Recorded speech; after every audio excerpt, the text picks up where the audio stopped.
Hi BookTube, welcome to my reading corner. I'm Jack.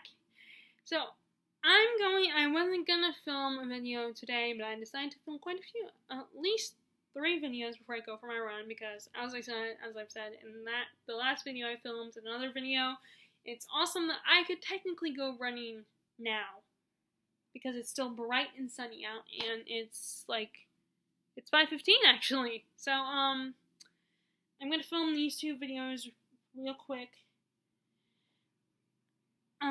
So I want to talk about something that's been on my mind. I've been thinking about it a lot lately. And that is why, well, not a lot, but I was just thinking about it, about why I love classics and why I want to get more into classics. Now, first of all, most people's first exposure to classics is in school, where they're really studying them very thoroughly and analyzing things and discussing them, having these thorough discussions.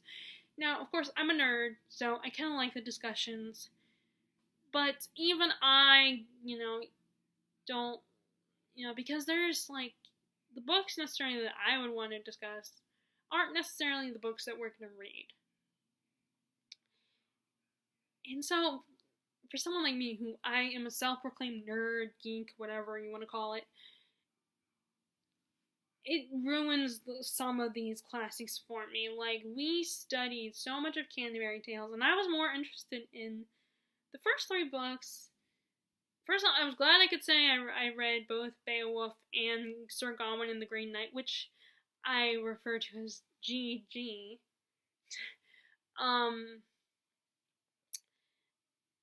So I feel proud that I can say I read those books or poems, I should say, and I have some understanding of them.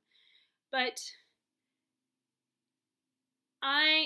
the next one we read was Canterbury Tales, and we studied so much and read almost every story because the final test had to refer to every story or most of the stories in the book. And I was more excited about getting to Hamlet in Gulliver's Travels. And we only got to Hamlet, and we barely spent any time on it. But it was just because we studied it so much, it just ruined Canterbury Tales for me. First of all, because it's such a different kind of English, it was hard for me to really appreciate it and get into it. And I probably will never read it again. But in fact, not too long, a year ago, I actually was thinking, oh, I'm never going to read this, and got rid of my copy, a copy that I guess my sister had bought years ago, because a lot of times I've gotten her books. And I figured, oh, I'm not going to read this, so I donated my own copy of the book, and then, of course, we study, and I take a British literature class, and we end up studying it, and it's like, oh, of course, a book I got rid of, and it ends up being one of the books we study. So I end up having to borrow a copy from the school bookstore. But it was just, we studied it so much, and I could not get into it. I mean, some of the stories were very entertaining and funny once I knew what was actually going on, and once I got past the fact that it was in a different kind of English than what I'm used to, because really it is a lot of older books, and even some of the classics that were in the 19th century are still a little bit more challenging to read. I mean, it's not Old English or anything, but it's still kind of different than what we are used to. But anyway, I just couldn't. I just got so mad. I was like, okay, I don't care about this. I want to get to Hamlet. I want to get to meet some Shakespeare, because I definitely love Shakespeare, even though I'm not as in love with it or not as passionate about Shakespeare as some people are. But yes, I definitely was just very frustrated and just it's I don't care. I mean, this is funny and entertaining and all, but I don't see myself ever reading it again.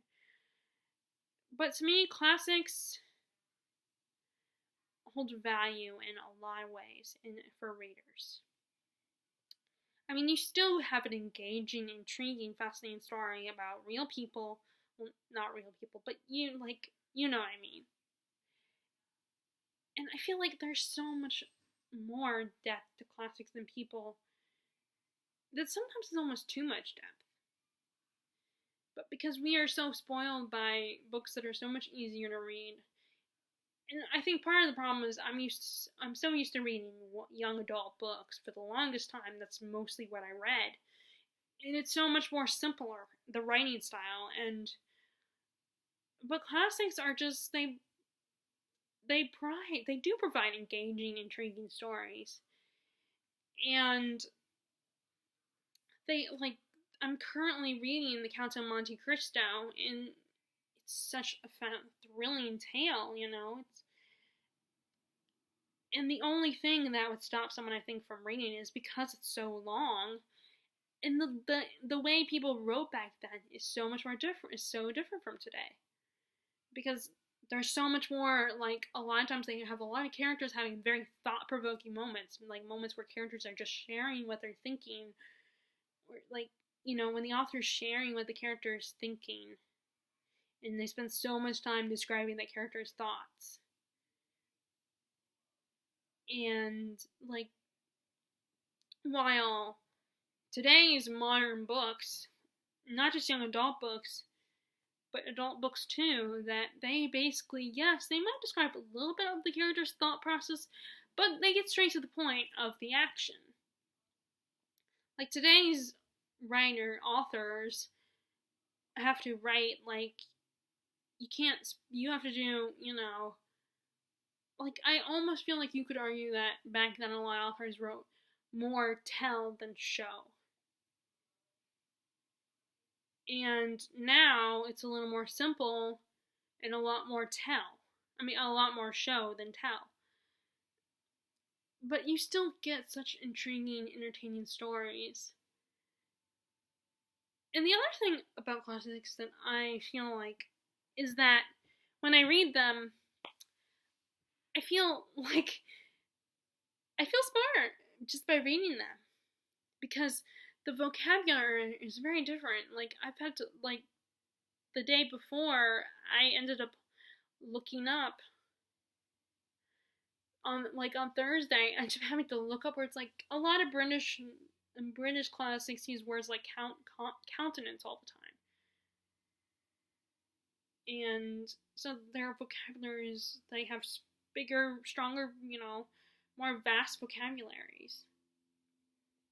And when I read them, it makes me, and of course, I feel like just because you've heard the word and you say it doesn't mean you comprehend the word.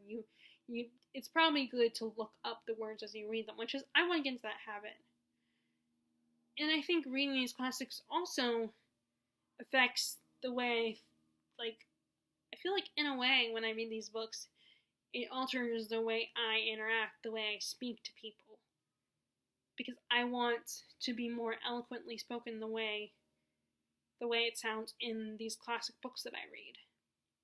Especially the British classics.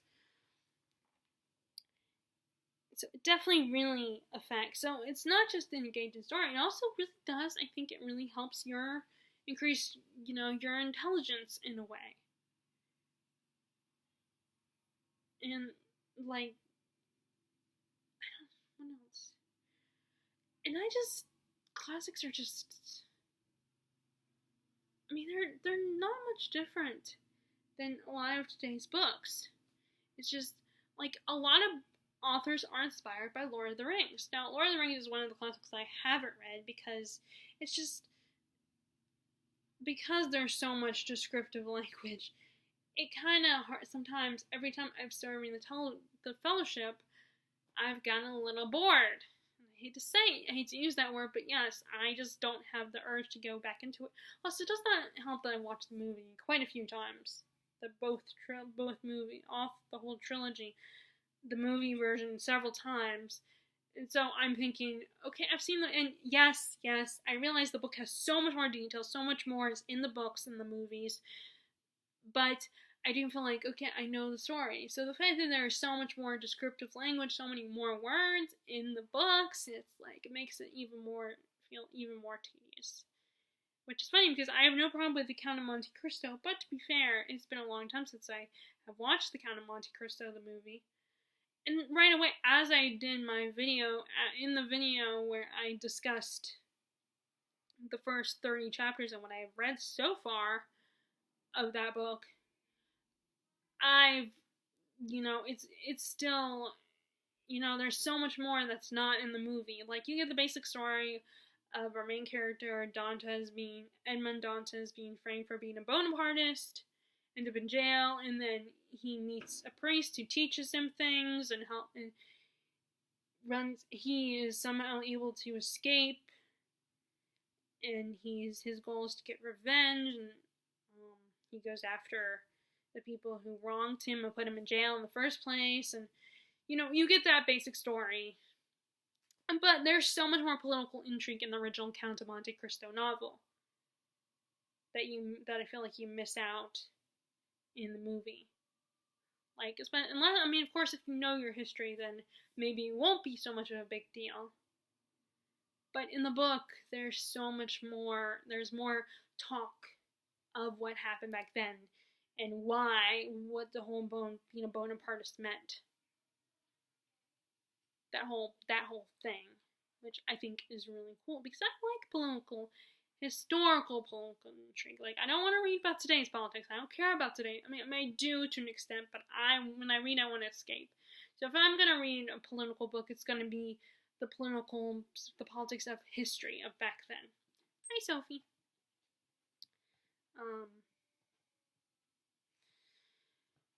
So, and you see that plot in other stories too. You see that plot in modern books too.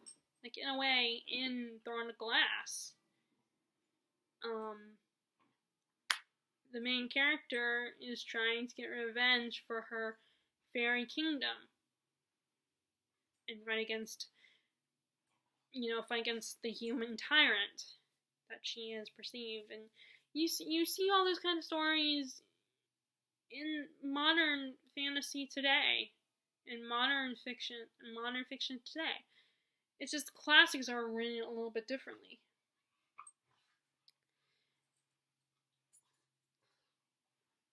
But I definitely want to read more classics because I feel like I'm missing out on a lot of things when it comes to classics. It's just such a more challenging read because of the writing style. It's so different compared to today's books, and I think we are definitely spoiled with today's books because the writing is so much more simpler than it was back then.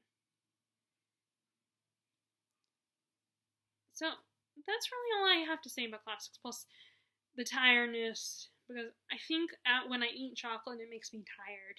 And I had three little Reese's cups, which I probably shouldn't have had 3, for a little mini sweet tooth, just a little sweet for dessert. And I think it made me even more tired. So I'm gonna stop there. Would love to know your thoughts on classics. Feel free to share them in the comments below if you are interested in sharing them. And if you like this video, be sure to give it a thumbs up, click subscribe if you haven't. And as always, I hope you are enjoying your reading, and I will talk to you all later. Alright, bye!